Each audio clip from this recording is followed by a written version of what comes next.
இன்னொரு நிகழ்வுல இருந்து வரும்போது பிளான் பண்ணபடி வர முடியல. முதல்ல சாரி. ரொம்ப அழகா வர்ணனையா என்னுடைய சகோ வரவேற்பாங்க. ஆனா மணி 9:45க்கு இந்த வர்ணனை தேவையா? இந்த உலகத்தோடு ஒரு உறவு பாலமாய் தமிழ் சினிமாவை இந்த கலைத்துறை இணைக்கக்கூடிய அத்தனை சினிமா துறையினுடைய இந்த சினிமா பத்திரிகையாளர்களுக்கும் பத்திரிகை தொடர்பாளருக்கும் நான் தலை வணங்குகிறேன். நெஞ்சம் நிறைந்த வாழ்த்துக்கள், வணக்கங்கள். நீங்களாம் நல்லா இருக்கணும். நேரம் குறைவா இருக்கு, டக்கு டக்கு நான் பேசிடுறேன். இந்த நம்மளுடைய பிரசாத் வென்யூல இங்க இருக்கிற எல்லா பியர்கிட்டையும் எஃப்எம்ல வேலை பார்த்தப்ப, டிவியில வேலை பார்த்தப்ப, சோசியல் மீடியால வேலை பார்த்தப்ப, தனியா யூடியூப் சேனல் வச்சிருந்தப்ப எல்லா பியர்கிட்டையும் திட்டு வாங்கின ஒருத்தனா அது நான் தான். எஃப்எம்ல வேலை பார்க்க மௌன ரவி என்ன, அவர் நிக்கில் சார் எல்லாம் இன்டர்வியூ தருவாங்க. அப்போ வந்து எடுத்து முடிச்சு ஃபோன் பண்ணுவேன். ஆனால் ஒரு சின்ன மிஸ்டேக் என்னாச்சுமாங்க, இந்த ரெக்கார்டரில் ஆன் பட்டன் அமுக்க மறந்துட்டேன். பக்கத்தில் இன்னொரு எஃப்எம்ல வாங்கி தரலாம், ஏன்டா என் உசுரா வாங்குறேன் அப்படின்ட்டு. அதே மாதிரி நடுவில் ப்ராப்ளம்ஸ்லாம் வரும். எங்களெல்லாம் வந்து வெப்சைட்டில் இருக்கும்போது உள்ளே விடக்கூடாது அப்படின்னு முடிவு பண்ணிடுவாங்க. அது வந்து பத்திரிகையில் வந்தால்தான் பத்திரிகையாளர்கள், இவர்கள் எங்கள் போட்டியாளர்கள். இப்போ வாசல் அப்படி கையை கட்டி நிற்போம், அடுத்த மாதம் சம்பளம் வாங்கணும், எப்படியாவது எங்களை உள்ள விட்டுருக்கேன். இல்ல பரவாயில்ல, அப்புறம் வர வர எல்லாத்தையும் புரிஞ்சுக்கிட்டு. ஆனால் மேடையில் இருக்கக்கூடிய அத்தனை ஜாம்பவான்களும் சரி, இங்க இருக்கக்கூடிய பிஆர்களும் சரி, நல்ல தமிழில் நல்ல ஒரு நிகழ்ச்சி செய்யணும்னா ஒரு தொகுப்பாளர்னா அவர்கள் முதலில் அணுகும் இடம் மலிவு விலை தொகுப்பாளர்னா அது ராஜ்மோகன் தான் என்பதையும் பெருமையோட நான் சொல்லிக்கிறேன். 5 ஆண்டுக்கு ஒரு முறை கொடுத்தா அது வந்து விருது கிடையாது, ஆண்டுதோறும் கொடுத்தாதான் விருது. மாண்புமிகு தமிழ்நாடு முதல்வர் அவர்கள் அனுமதி பெற்று இனி வெள்ளித்திரை, சின்னத்திரை, தமிழ்த்திரை விருதுகள் ஆண்டுதோறும் தரப்படும் என்பதை முதல்ல மகிழ்ச்சியோடு தெரிவித்துக் கொள்கிறேன். நல்ல படைப்புகள் தான் நம்முடைய ஆக்சிஜன். தமிழ் சினிமாவில் வந்து உண்மையிலே தன் தலையை அடமானம் வைத்து முதல் போடுகிற முதலாளினா தமிழ் சினிமாவுக்கே தலையா இருக்கிறது நம்முடைய தயாரிப்பாளர்கள் தான். நம்ம நகைச்சுவையா சில பேமெண்ட்ஸ் வரல, பெண்டிங் பேமெண்ட்ஸ் சொல்லுவாங்க, எந்த இண்டஸ்ட்ரியில இல்ல. அவங்க தரக்கூடாதுன்னு இல்லை, ஒரு படத்துல பேமெண்ட் தர முடியாட்டியும் அந்த சம்பந்தப்பட்டவங்களை அடுத்து ஒரு படமே தரக்கூடிய தாயுளம் கொண்டவர்கள் தான் அந்த. அவங்க இல்லைன்னா நாம இல்லை, அந்த தயாரிப்பாளர் சங்கம். அதே போல அந்த தமிழ் சினிமாவில் கைகளா இருக்கக்கூடியதுதான் நம்முடைய பாடலாசிரியர்களும் கவிஞர்களும் இசையமைப்பாளர்களும்.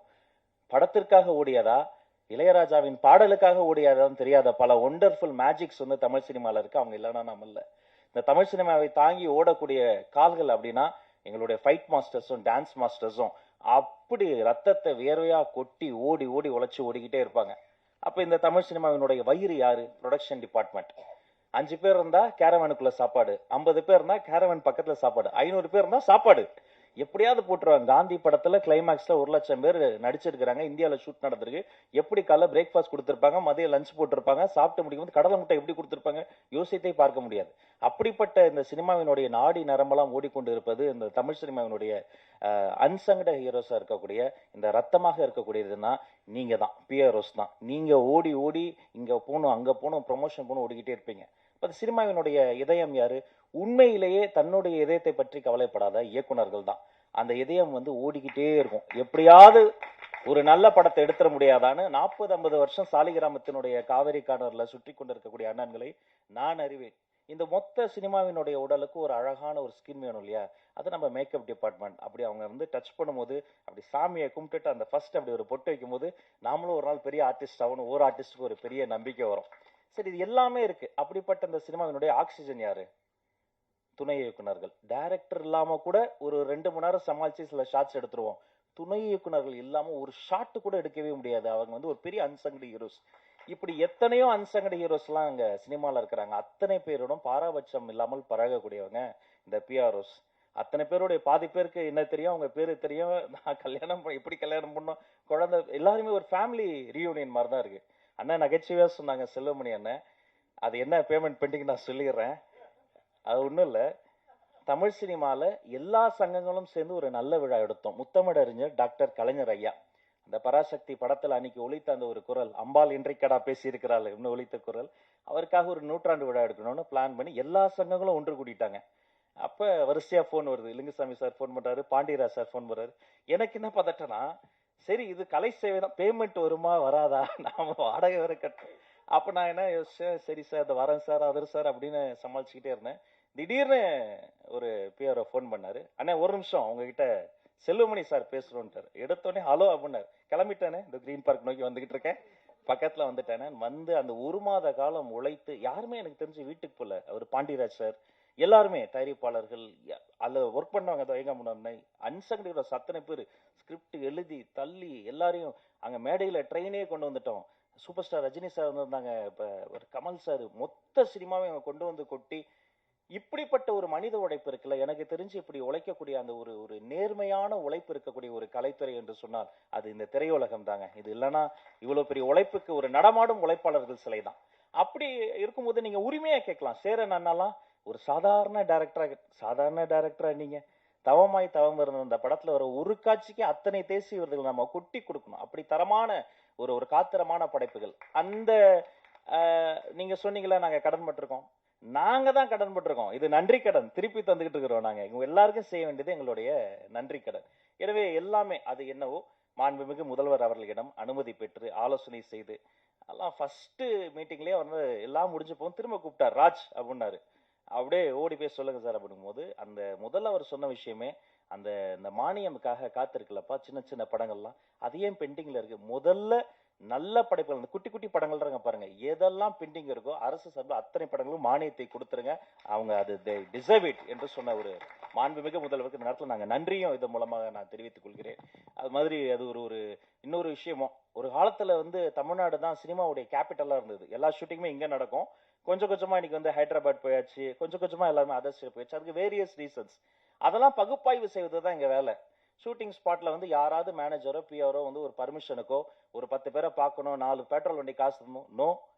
யார் ₹1 கேட்டாலும் நீங்க கொடுக்காதீங்க, தரவே தராதீங்க. உங்க கூட சிஎம் இருக்கிறாரு, நீங்க என்ன ப்ரொடக்ஷனுக்கு என்னவோ அதை பாத்துக்கங்க, ஆர்டிஸ்டுக்கு என்னவோ அதை பாத்துக்கங்க. அதுதானே செய்ய போறோம், இது வேலை.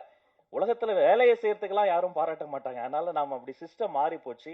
நாம வேலையை செய்து கொண்டிருக்கிறோம், அதை சிறப்பாக செய்து கொண்டிருக்கிறோம், அது உண்மையாக செய்து கொண்டிருக்கிறோம். எந்த ஒளிவு முறையும் இல்லாம டிரான்ஸ்பரண்டான ஒரு கவர்னன்ஸ் தருவதற்கான ஒரு முயற்சி தான்.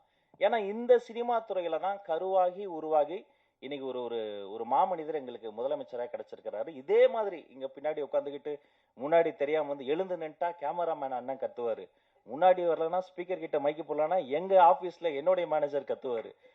அதையும் மீறி எழுந்துட்டா அவரு வந்து இந்த போட்டோகிராஃபர் எல்லாம் திட்டுவாங்கன்னா பரவாயில்ல, மைக்கு பிடிச்சதுக்காக நிக்கல் பண்ண ராஜு உட்காரியா இல்லையா அப்படிம்பாரு.